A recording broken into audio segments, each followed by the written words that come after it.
Hey guys, Scott here. Today I'm going to do a quick review on this Selkirk Sport SLK Latitude Pickleball Paddle. And this is actually the graphite version. I bought the Atlas for myself, but hey, you can't play pickleball alone, so I knew I would need a second paddle. So I picked up this Latitude paddle. And once again, this is one of the really lightweight paddles, so it's great for a beginner, also because it's oversized.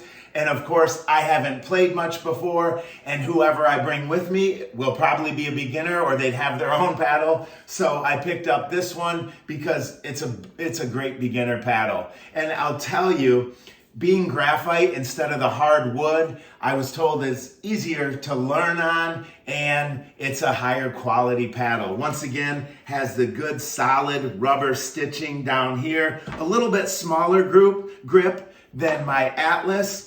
And overall, I really like it. And I'll tell you, if you haven't played paddleball before, it is a really fun sport. And with the SLK, they make a lot of great paddles for this sport and definitely would recommend them.